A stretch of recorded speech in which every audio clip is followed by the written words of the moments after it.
Thanks everyone for tuning in. This is our first VR artist talk virtually here. I'm Brian Scalick from REM5. I do marketing and also run our extended reality arts program, including our ESC Experiential Sensory Collective event.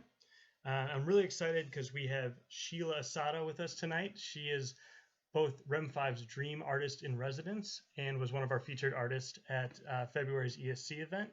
She's got a lot of really interesting stuff to chat with us about with her whole journey through a bunch of different mediums and how she got into creating in VR. Just a couple of housekeeping notes. If just during the presentation, if you want to mute your video and audio, we'll just kind of focus on Sheila's presentation and then utilize the group chat to send in any questions as they come up. And then at the end, I'll just read through those and we'll have Sheila kind of respond to those as you guys have questions. So with no further ado, I will hand it over to Sheila Asato. Well, welcome everybody. It's so nice to have you here. And I heard from many people in my circles around the world about them planning to join us. So we'll see, they may be popping in as we go along. But I'd like to talk to you today about my art making process. And so I'm going to just switch here to share screen. And you'll see PowerPoint should have come up then now about this. So I've called this digital explorations because I've been exploring digital media for the past 4 or 5 years now, and that I would like to just share with you how I've gotten into that and where it's taken me. So let's begin. So as Brian mentioned, I am a dream artist. And what does that mean? Well, a dream artist is someone who consciously incorporates dreaming into the creative process. Now, creative people tend to already have a lot of vivid dreams and recall dreams quite easily. That's just kind of the nature of our personalities and the way we interact with the imagination. But a dream artist does that on purpose. So we will incubate dreams on purpose about problems we're solving. We'll seek out guidance from the dreams and use imagery and ideas and emotions that come up in the dreams as a basis for starting our art projects. So to give you a quick summary about this, I've written a bit about this over the years, and this is a little summary from a new textbook that has just come out on dreaming for university level classes. And I authored the section on the dream arts creative cycle. So the first stage of this involves dreaming, of course. So dreaming is where our new ideas are born and where inspiration is discovered. Many of us keep dream journals or some form of recording and really set aside time for that every day. Then after we wake from the dreaming and have a record in the dreams, it's time to play. So the initial explorations are called amplification.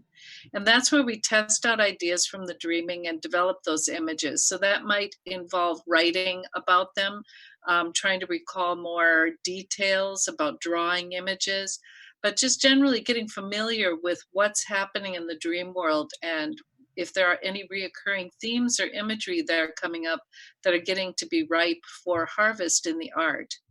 Then the next stage is going into the studio and doing the development of the imagery. And by this point, many artists will start to leave the dream itself aside.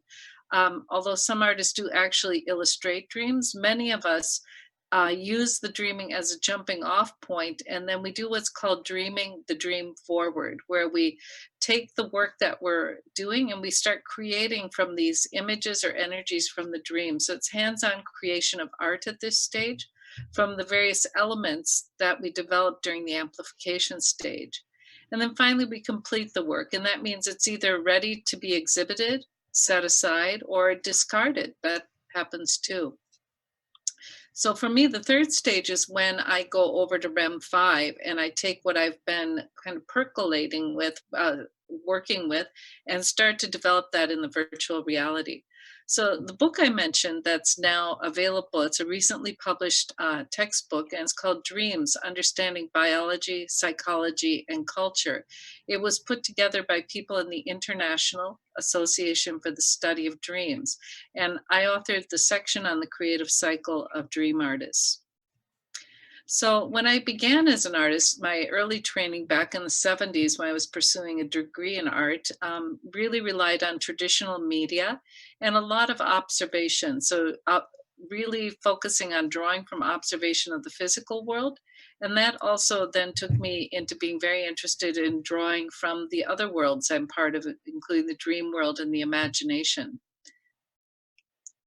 When I came back to the United States after living abroad for an extensive period of time, I discovered the book arts in 1999.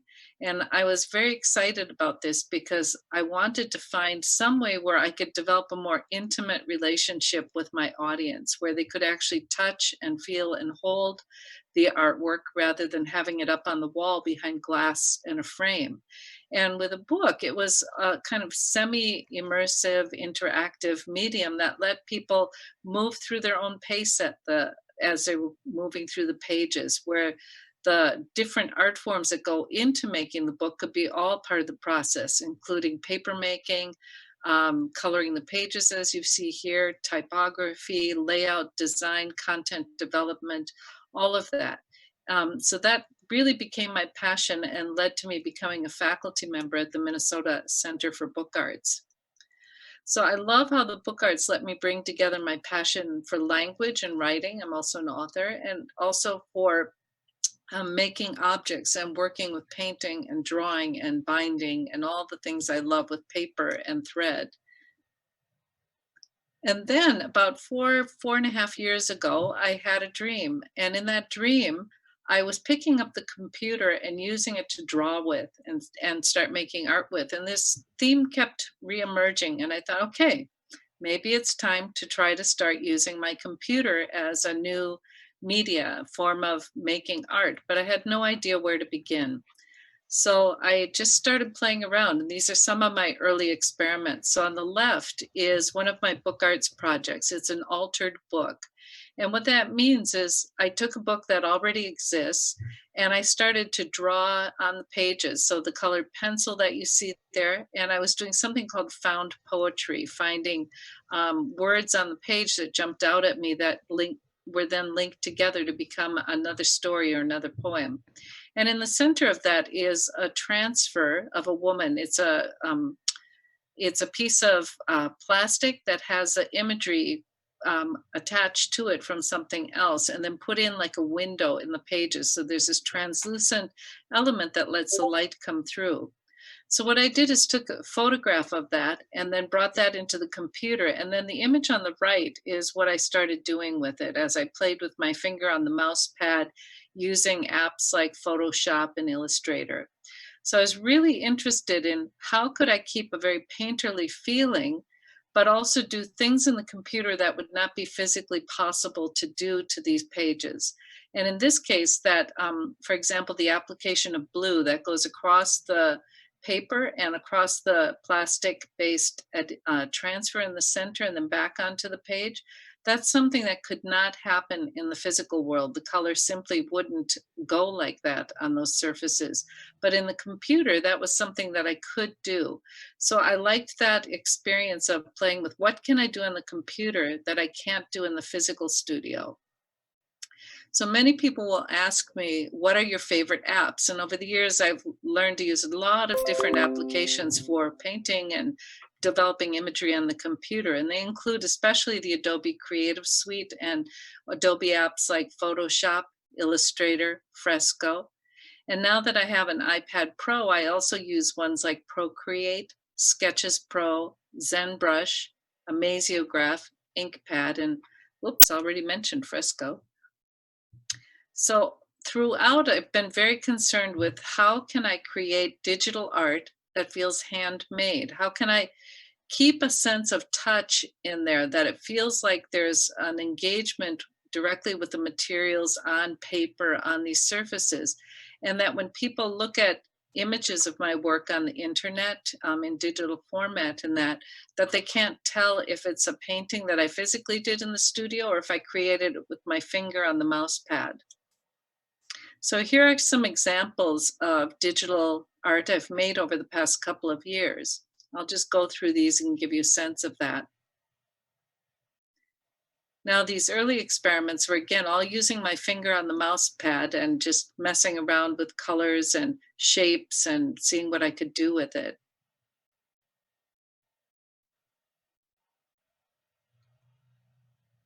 In this one, one thing that's interesting for me, anyhow, is I also have a lot of photographs of paintings I've done over the years in my computer because I have to store records of them.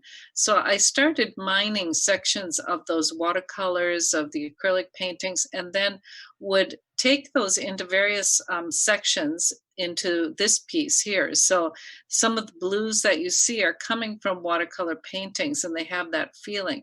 So actually taking images of paintings that I've done in the studio and bringing them in digitally and then using them in a kind of collage-like format into images like this has been really interesting for me and a lot of fun.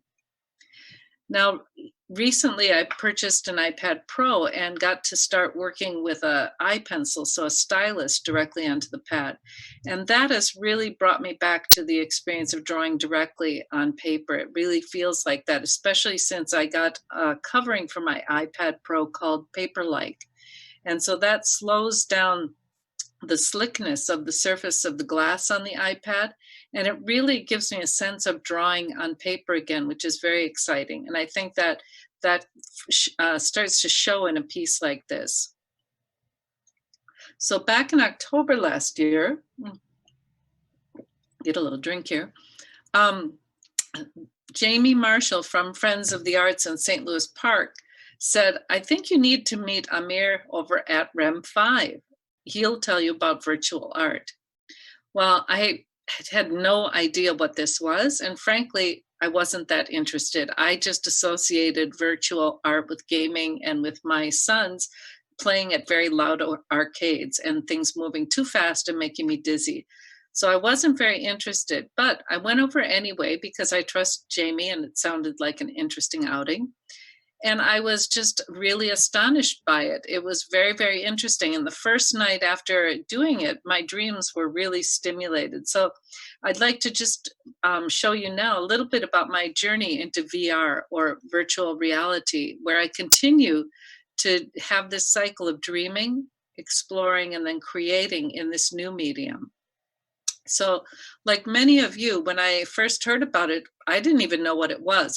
I was a complete novice and I had no expectations except for a worry about maybe getting motion sickness. I was concerned about that because going to things like the Omni Theater would make me feel icky, and I thought maybe that's what it would be like.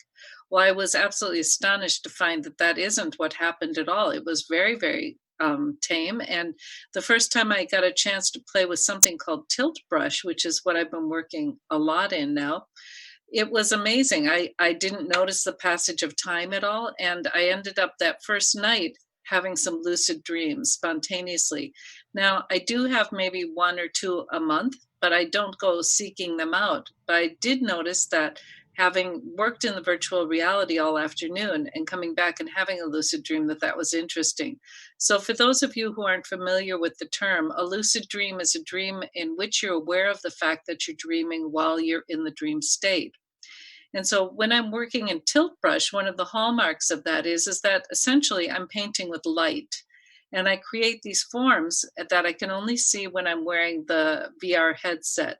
But because they're made of light, I can also walk through them. And that's very similar to what happens in the dream state when we can walk through walls and we can do things that are not possible in the physical world. So I got very curious about the similarity between dreaming and virtual reality and started tracking these questions I was having in my journal and asking my dreams for advice. What do you think about this new medium? So the first big challenge was when you go into the virtual reality space, and in particular in Tilt Brush I'm using, it's an infinite void. There is just nothing there. It's this huge gray space and there are no boundaries. Now, as a visual artist, I'm used to working within very set boundaries, whether it's the size of a canvas or some kind of a format that I've created. So always I'm thinking about the edges, but I couldn't find any edges in virtual reality. And that was very disconcerting. So I went and did a process called dream incubation and asked dreams, where should I start? And they just kept emphasizing, go back to the basics, go back to the basics. And so as I was thinking about what are the basics of space when we're working in visual art, in two-dimensional art, it's foreground, the very front, middle ground, and background. These almost like a stage set, these 3 layers.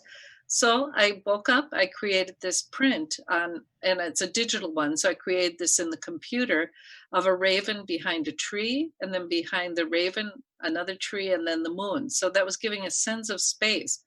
So I was very happy with this print, but I thought, well, that's something I wouldn't have created otherwise, but what does this have to do with helping me in virtual reality? So again, I incubated dreams about what next? What do I do after this? And the dreams kept coming up with tunnels.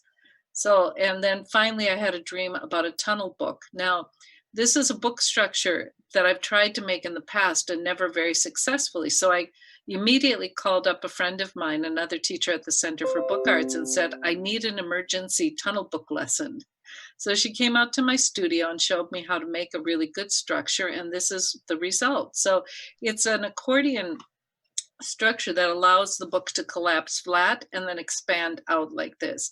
And in that way, it's almost like a stage set where there's all these different layers. And I could think about space now this way, contained in the shape of a box.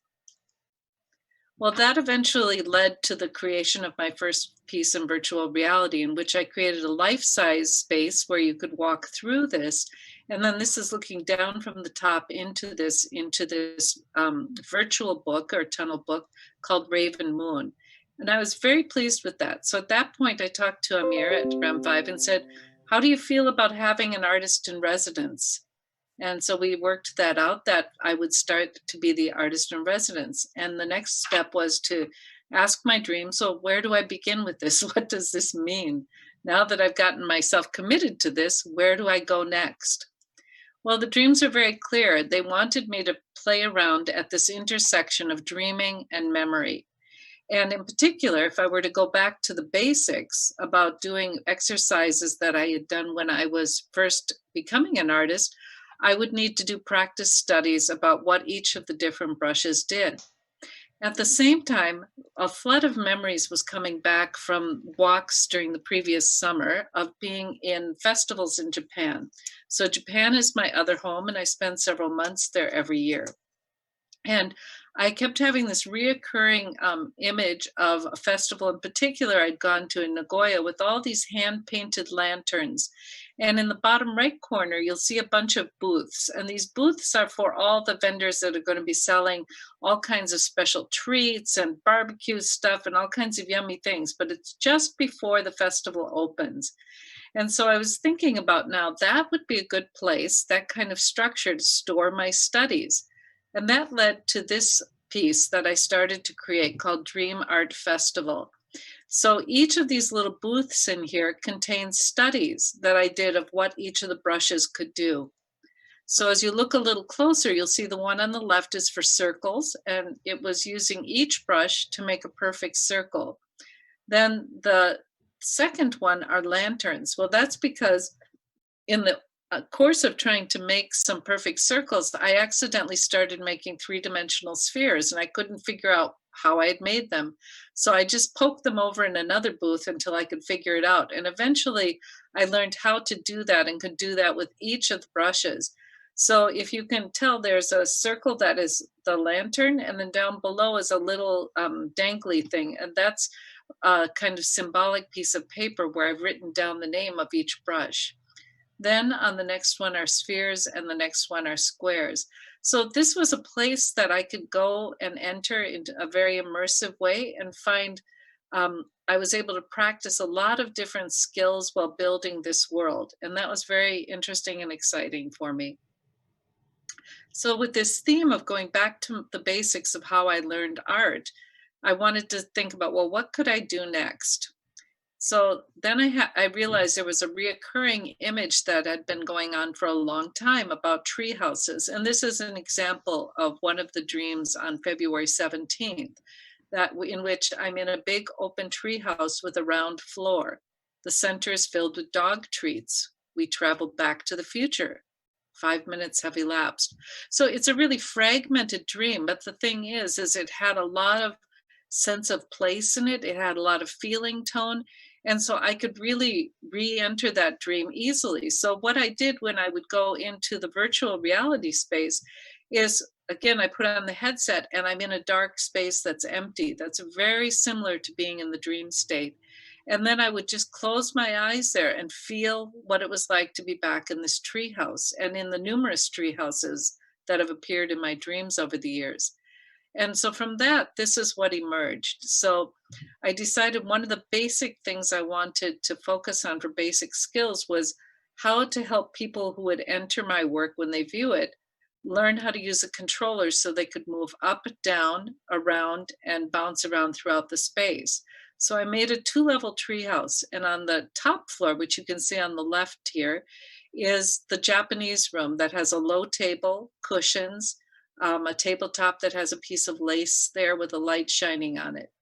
And then on the bottom level is my English study, which we also used to live in the UK and London for some time. So I wanted to bring that back into my treehouse. And so this is a detailed view of that, of the study. And I included a lot of books because I'm a book artist. And in this room, I wanted to try rendering all different kinds of textures and see if I could do that and make different curves and different shapes. So just really foundational exercises that every artist does when they're learning to paint and draw. And this was a view from outside of the window of the treehouse in which you could see the landscape with the sun coming up way over in the distance. So most recently, of course, we've all been at home, and all of a sudden, with no warning, my ability to be over at REM5 working with their outstanding state-of-the-art equipment came to a just very abrupt halt. And with that, I was at home. So I ordered a much lower grade headset, but one in which I could work at home. It's called an Oculus Quest. And the day we got the stay at home order, I had this dream in which I'm very small and sitting under a kotatsu heater. A kotatsu is a low table in Japan that has a heater on the inside. It's warm in here. It's early spring. I have to stay here until further notice. And I wonder if I can teleport to the other tables nearby. How can learning take place with everyone in separate places like this?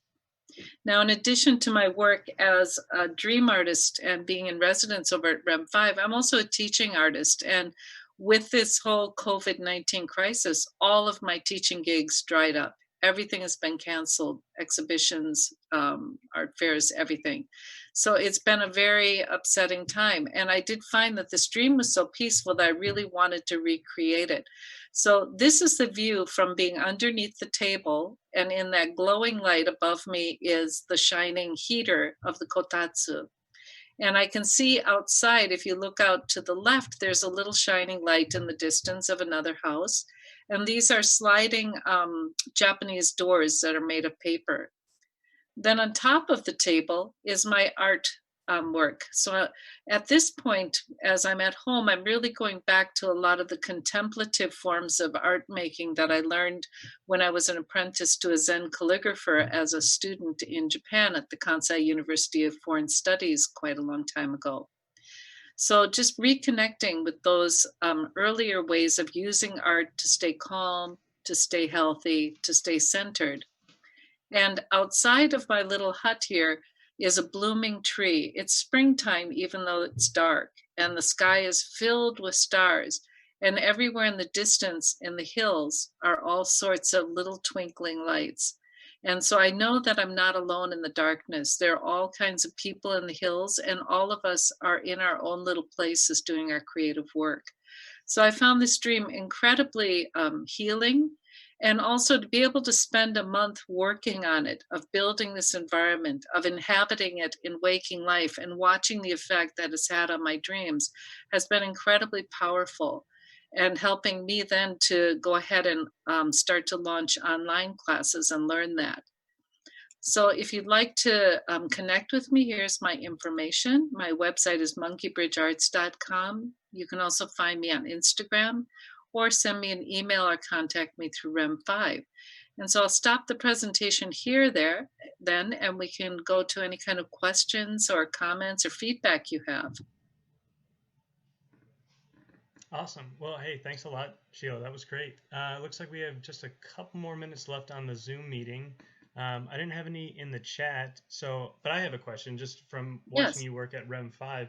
Can you talk a little bit about, because you'll go in there to tilt brush and spend 4, 5, 6 straight hours.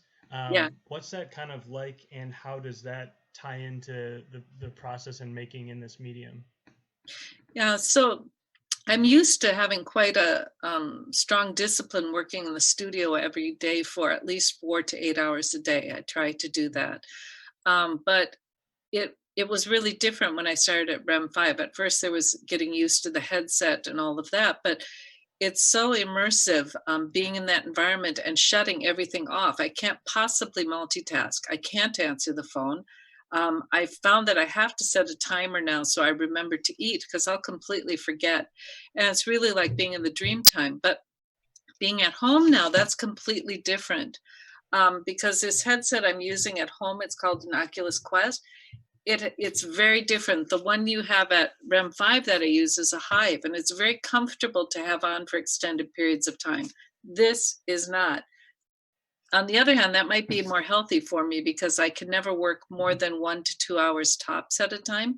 But then it gives me time to reflect and do writing about what I'm doing, go back to sketching, and then to dream. So it's balancing one or the other, but I was really enjoying being able to immerse myself completely. And because it's such a new medium, when I learn any new language, like when I was learning to speak Japanese or speak French, it was so important to spend really intensive period of time so that in the future I was able to retain what I had learned. And I'm very afraid at this age, because I turned 60 this last year, learning something new and not being able to retain it would be very frustrating. So that's why I wanted Hmm. to put in those intensive periods. Awesome. Well, thanks a lot again. It looks You're like welcome. we're just about out of time, but if anybody has any extra questions, feel free to reach out to us at REM5, to Sheila Ah, directly. You can put it in the comments on the live feed, send us a DM on social. So a lot of ways to keep kind of watching what Sheila's up to and what we're doing at REM5 on the artist front.